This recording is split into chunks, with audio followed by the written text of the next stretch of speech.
Hello my dear sewing friends, it's Alisa here, and today in our SERGER series I invite you to come along and explore and really discover all of the possibilities of a rolled hem technique using your SERGER. We will go over the settings, a few things to keep in mind, how to master these little corners so that way they come out nice and neat, and of course in the process we're going to create a project which is going to be a set of napkins. This is a SERGER only project, so it comes together real quick, real easy, and it's a perfect blank canvas for you to practice this new technique and really get a hang of it. As always, keep in mind that everything that I'm sharing comes from my own personal experience, and I can tell you that a rolled hem is probably one of my favorite SERGER techniques because it really is so versatile. So at the end of this video, I'm going to give you a couple of really great examples where you can use this technique when it comes to garment construction.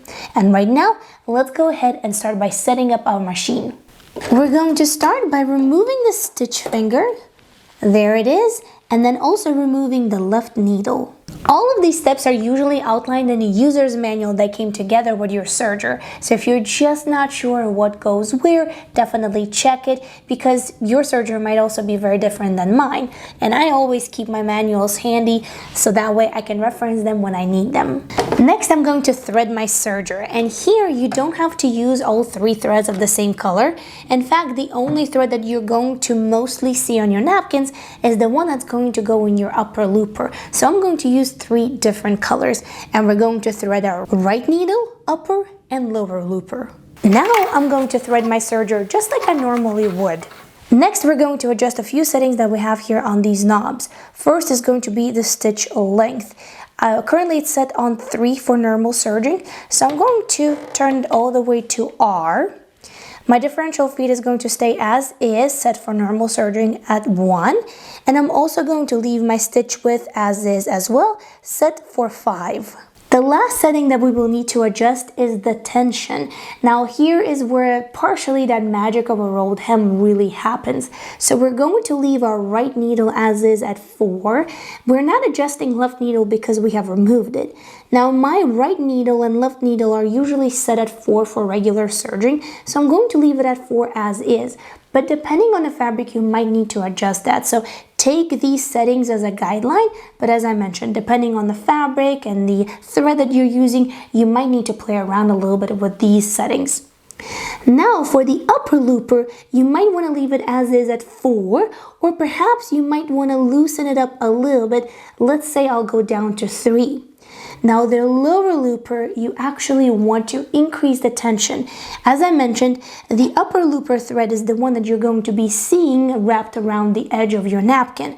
So what happens is that the lower looper actually pulls the upper looper thread all the way around the cut edge, creating that rolled hem. After I have set up my SERGER, it's time to give it a test run. And here, I like to use the same fabric scraps as the main fabric for the project, so that way I know for sure that the settings are going to work really well. I'm simply going to place a little fabric scrap underneath the presser foot and start serging.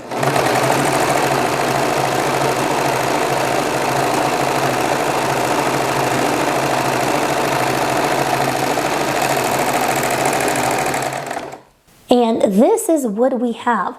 As you can see, the spacing between the stitches is really tight, and that bright green thread loops the edge of the fabric all the way from right side of the fabric to the wrong side of the fabric. Now over here, I'm not sure if you can see it, but it doesn't loop all the way to the bottom. So perhaps I can tighten the lower looper just a tad more, so that way it really comes all the way here. So instead of going for 6, I might tighten up to number 7. Let's give it another go on the other side. Now from the right side of the fabric, you can't really see much difference, but if you turn it around, you can really see that the bottom one is a little looser and the top one is a little tighter, and that's the one that we just did, so I'm going to stick to those settings. Now personally, I really like using this technique on anything that's medium weight to lightweight. So fabrics like medium weight and lightweight cotton, silk is a really good one, rayon. And from what I've observed is that the lighter is the fabric, the easier for SERGER is to roll the edge around it and the tighter it becomes. Here I've picked up this quilting cotton from the fabric store and cut into squares 13 inches by 13 inches, but you can of course choose your own measurements. Here's my napkin, and I'm actually going to start at the very corner. Now some people like starting in the middle of the napkin. I personally like starting in the corner, but do a couple of practice runs so that way you can determine what really works for you. Let's go ahead, lift up the presser foot, place the napkin right there at the very tip of the needle and start serging.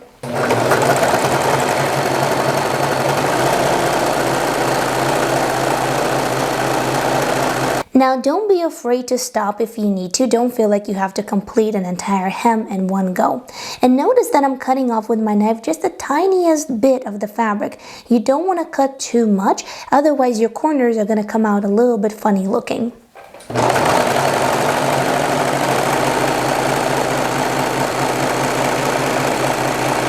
Now once I'm getting closer to the bottom, I want to make sure that I serge almost all the way to the bottom of the napkin, leaving just enough space for about 1 stitch.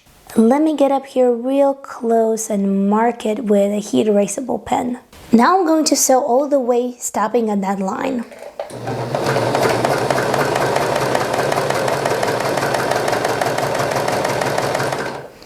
And here on your serger, you have a little window where you can see how your stitching is formed, so you can definitely see when you're approaching that line. Once I'm there, I've stopped, I will lift up my needle and my presser foot.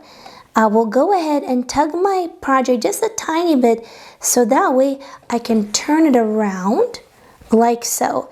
But now what I've done, I've actually pulled the threads, so if I start serging right now, they will be forming little loops at the very corner. So in order to avoid that, let's go ahead and tug those threads up.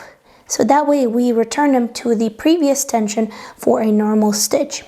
Lower your presser foot and make sure that you position your corners so that way the needle starts right at the top, and start serging again.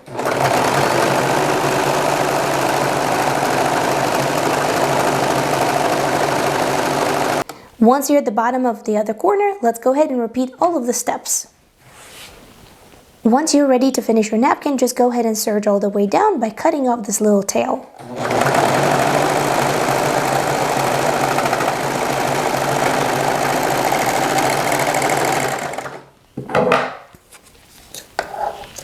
Once done, I usually like to separate the serger tail into the threads so that way I can tie them in knots, and then thread them into sewing needle and tuck the ends into the seam. Now let's explore a little bit further. First, let's try and do a rolled hem on a shape, like for example a heart in this instance. Then we'll do one on viscose, then we'll do one on a knit, then we'll move on to cotton voile and finish up with silk organza. I'm going to start right over here.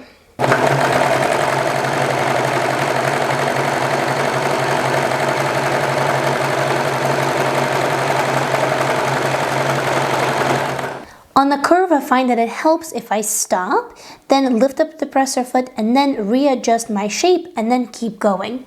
Now when I get to the dip of the heart, I do exactly the same thing as I did for the corners of the napkins. The only difference here is that I leave the needle in and then I pivot the entire shape. I also find that at times it might be a little bit challenging going around the curves when the knife or the blade of the serger is still engaged. So if you feel that's the same for you, you can take a look in your manual and see if you can disengage the blade. And here's the heart. I could have done a little bit better on this curve, but overall you get the principle.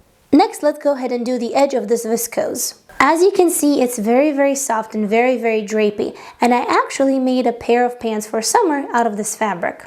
To get started, I'm going to use all of the same settings as we did for our rolled napkins.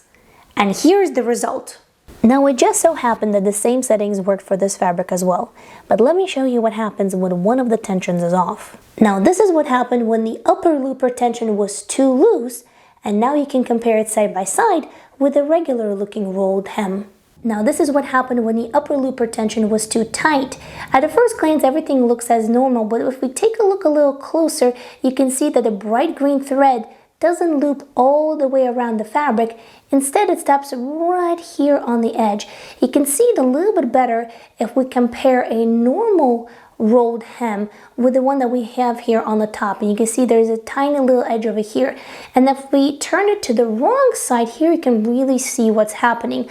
On the bottom, the bright green thread loops almost all the way to the fabric. And on the top, it stops right here. And instead on the bottom, you can see all of the other threads, which should be nearly invisible. Next, let's go ahead and do our rolled hem on a t-shirting knit.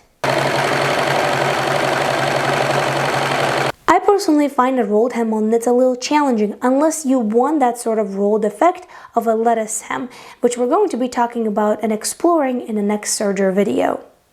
Next, let's do a rolled hem on this cotton voile. As I mentioned before, I find that the lighter is the fabric, the tighter and neater the rolled hem tends to be. Last fabric that we're going to do is the silk organza. As in all previous examples, I also started here by using the same settings as I did for the rolled napkins. And as you can see, it was a total disaster. Now to finally get a normal result, I had to change 5 things. Number 1, tension. So I did up the tension on the upper looper, so it was originally on 3, so I brought it up to 4, and I decreased the tension on the lower looper, so instead of being at 7, I brought it down to 6. Then I also made a wider seam, so instead of being at 5, it was now at 6. I also decreased the differential feed from 1 to 0.7, and finally I also changed the needle to a smaller one. Now it didn't come quite as easy as it might seem. In fact, I had to finagle for quite some time and do a ton of little samples in order to arrive at the result that I was going for. So please don't feel discouraged if something doesn't happen from the first try. A lot of trial and error definitely will build up that serging muscle. Now over the years, I've gotten a couple of interesting questions from you, my dear serging friends, when it comes to a rolled hem. So right now, I would like to tackle a couple of them. One of the questions was, what if instead of removing the left needle, we actually remove the right needle? And I do have a hands-on example over here. The main difference is in the width of the stitch because one needle is closer to the edge than the other. But I've also noticed that with a wider hem, which was created by removing the right needle instead of the left one, I really struggled creating neat corners. Other than that, it seems like a good variation of the same technique. Another question that I often see is regarding the thread. Now, all of the thread that I use here is polyester thread for serger, but one of the suggestions out there is to use a woolly nylon in your upper looper for better result. Now here I must add that I use regular polyester serger thread for 99% of everything that I do on my serger. So all of the examples that you saw today were completed with exactly the same thread as I would use for a 3-thread or 4-thread regular serger seam. I also get asked how durable is this rolled hem, and I must say I love it. I haven't had any problems with it. I make clothes for myself and for my little one, and everything has survived. And as you know, kids can be a little rough on their clothes, and everything has been great. If I ever have a suspicion that maybe this fabric might be too loosely woven or too soft for a rolled hem like this, I make a little sample, and then I use my nails and I sort of try to pull away the rolled hem edge that I've created. And if it does come apart, then I either have to problem solve and troubleshoot, or perhaps it's not the right technique for this particular fabric. Now let me share with you a couple of examples where I use rolled hem when I'm sewing clothes. This list, of course, just only scratches the surface of the possibilities, but I usually use rolled hem on lightweight sleeves, short and long, then of course on ruffles and hems of any kind for the dresses and for the skirts, but I also often use rolled hem in order to finish the insides of the garments, like for example seam allowances on lightweight and see-through fabrics. I truly hope that you're going to give this technique a try, and that in the process you're going to make yourself a set of really quick and easy napkins.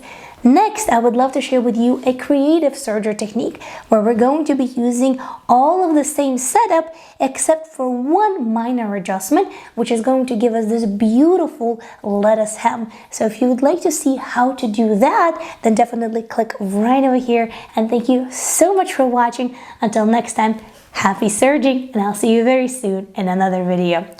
Bye!